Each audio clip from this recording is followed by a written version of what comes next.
വയനാട് ഉരുൾപൊട്ടൽ മരണനിരക്ക് ഉയരുന്നു. വയനാട് ദുരന്തത്തിൽ മരണനിരക്ക് 73 കടന്നു. കുടുങ്ങിക്കിടക്കുന്നവരെ രക്ഷിക്കുന്നതിനായുള്ള ശ്രമകരമായ ദൗത്യം തുടർന്നു വരികയാണ്.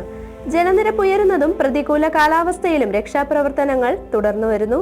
ഗതാഗതം പുനഃസ്ഥാപിക്കുന്നതിനും ആശയവിനിമയത്തിനുമായി ഡ്രോൺ സംവിധാനങ്ങളും ഏർപ്പെടുത്താൻ മുഖ്യമന്ത്രിയുടെ പ്രത്യേക നിർദ്ദേശമുണ്ട്. മരണനിരക്ക് 70 കടക്കുമ്പോഴും പരിക്കേറ്റവരിലും നിരവധി പേർ ഗുരുതര നിലയിൽ തന്നെ കഴിയുന്നുണ്ട്. അതിശക്തമായ മഴ മുന്നറിയിപ്പായ റെഡ് അലേർട്ടും നിലനിൽക്കുന്നതിനാൽ വളരെ പ്രതികൂലമായ കാലാവസ്ഥയാണ് നിലവിൽ വയനാട്ടിലുള്ളത്. പോലീസ്, നാവികസേന, വ്യോമസേന തുടങ്ങി നിരവധി സംഘങ്ങളാണ് വെല്ലുവിളികളെ മറികടന്ന് രക്ഷാദൗത്യവുമായി മുന്നോട്ട് വന്നിരിക്കുന്നത്. വൈകുന്നേരം 5 മണിക്ക് മുഖ്യമന്ത്രിയുടെ പ്രത്യേക വാർത്താ സമ്മേളനം സംഘടിപ്പിക്കുന്നുണ്ട്. കേരളം കണ്ട വലിയ ദുരന്തങ്ങളിലൊന്നായി മാറുന്ന അവസ്ഥയാണ് ഇന്ന് വയനാട്ടിൽ നിലനിൽക്കുന്നത്.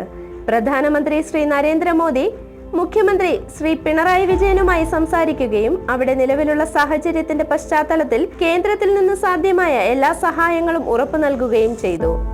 വയനാട് ഉരുൾപൊട്ടലിലുള്ള ദുഃഖത്തിൽ പങ്കുചേരുന്നതായും പരിക്കേറ്റവർക്കായി പ്രാർത്ഥിക്കുന്നുവെന്നും പ്രധാനമന്ത്രി എക്സിൽ കുറിച്ചു.